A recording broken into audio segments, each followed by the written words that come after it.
Just 5 hours ago, an Iranian jet had a clean weapons lock on a U.S. drone deep inside Iranian airspace. The missiles came off the rails. The drone had nowhere to run. 10 days ago, the U.S. Air Force began removing Iran's air defenses from the map. By day 3, Iran's radar network was more gap than network. By day 5, the gaps had gaps. By day 7, the network was a suggestion. But deep in the eastern mountains, a few bases survived, hidden, untouched. The U.S. planners have a question mark on their map where those bases should be. The U.S. military does not like question marks on maps, so they send something to knock on the door and see who answers. An MQ-9 Reaper drifts into eastern Iranian airspace, alone, slow, flying so straight and predictably that any radar operator alive would feel something is off. It is not even trying. It has no countermeasures loaded, no escort, no weapons. It is a $32 million camera flying at the speed of a Cessna. Inside the bunker of a surviving mountain base, the radar operator sees it first. He stares at his screen. He looks at his supervisor. His supervisor looks at the screen. Then he picks up the phone. He speaks with the energy of a man who just won a jackpot. Get the Kowsar ready. He should probably reconsider that energy. The domestically produced 4th generation Kowsar fighter jet. It is 4th gen only in dreams. It is an American F-5 Tiger. America gave Iran these jets as a diplomatic gift before the revolution. Iran kept them, rebuilt one from scratch, called the result homegrown technology. That is one way to do research and development. The airframe is 50 years old. The avionics are 50 years old. The ejection seat is 50 years old.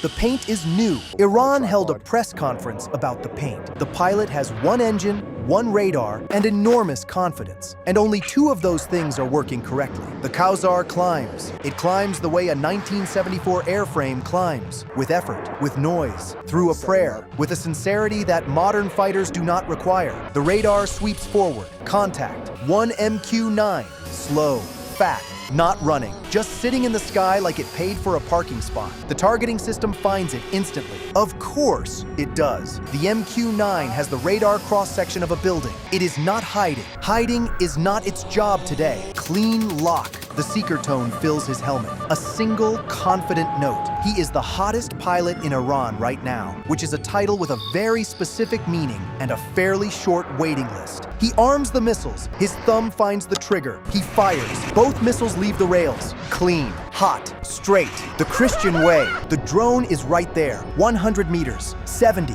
50, and then the tones die, both of them. Same instant. The missiles do not explode. They do not hit anything. They just stop being missiles. They become debris, mid-flight. $2 million of ordnance turned into trash in a quarter second. Then they fall into the dirt. The MQ-9 is still there. Same altitude, same speed, same complete indifference to what just happened. It does not turn. It does not climb. It does not even wobble. It continues flying its straight line as though missiles are part of the job. The pilot stares at his screen. He blinks. He tries to reacquire. The radar searches. Finds nothing. The MQ-9 is still physically visible through the canopy. He can see it with his eyes. His radar cannot. His radar has decided the MQ-9 does not exist. His radar is no longer taking his calls. He hits the restart button on the fire control panel. The screen goes dark. Boot sequence flickers on. 1 second, and before everything dies again, text appears on the screen. In English, Northrop Grumman F-5E Tiger II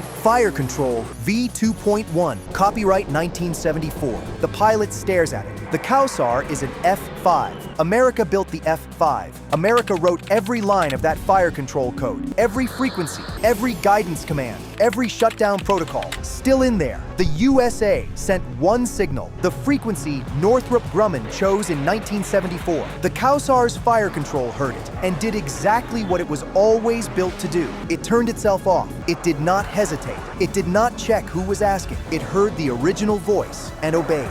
50 years of Iranian sovereignty overridden by one American frequency that never expired. The Americans put that option in the original system 50 years ago. Then they gave the jets away. Then they waited. They were not in a hurry. The Kowsar is now a manned aircraft with no functioning weapon system. Its missiles are in a canyon. Its radar is displaying a boot screen from before the pilot was born. Its fire control responds to one country, and that country is not Iran. It is, at this moment, the most expensive hang glider in the Middle East. The Iranian pilot banks away. Nothing for him to do there now. But something appears on his left wing, not on any warning system, already there. An F-22. It has been there. It was there when he fired. It was there when the missiles died. It was there when he hit restart 3 times, like that would help. It watched everything. In panic, he pushes the throttle that has nowhere left to go. The Kowsar maxes out at Mach 1.6. The F-22 cruises at Mach 1.8 without afterburner. Without afterburner means without trying. The F-22 holds position without any effort. Then it slides forward, into Iranian flight path, directly ahead. The Kowsar pilot stares at it. The F-22 is not on his radar. It is 50 meters away and not on his radar. It is close enough to read the tail number, and his instruments say the sky is empty. The F-22 snaps vertical, nose straight up,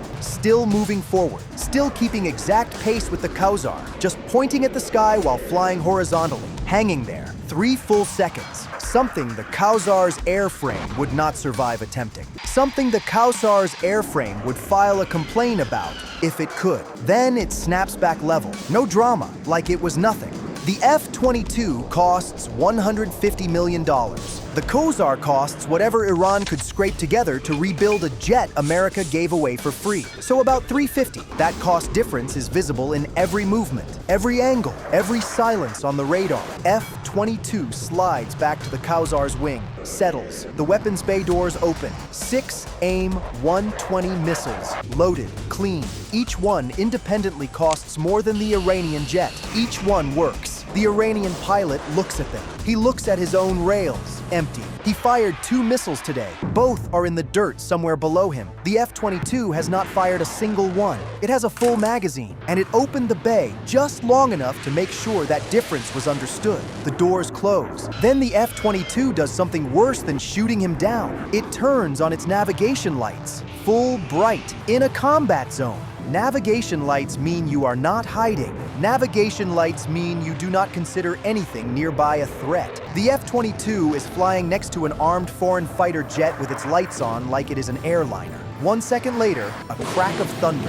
The F-22 is gone. The lights are gone. The sound folds in on itself and disappears east. Sky empty. He checks his radar. Nothing. He checks again. Nothing. Iranian radar has not shown him a single true thing in 20 minutes. He flies home alone. He lands. He sits in the cockpit. The ground crew opens the canopy. They ask what happened. He tells them, "I saw the ghost of Iran." The Kowsar never flies again. Not because of damage. There is no damage. Every system checks out on the ground. The engine is fine. The airframe is fine. The fire control powers up and works perfectly in the hangar. But no one can explain what happened at 17,000 feet, and no one can guarantee it will not happen again. The jet sits on the tarmac under a tarp. The tarp is new. Iran will probably hold a press conference about it.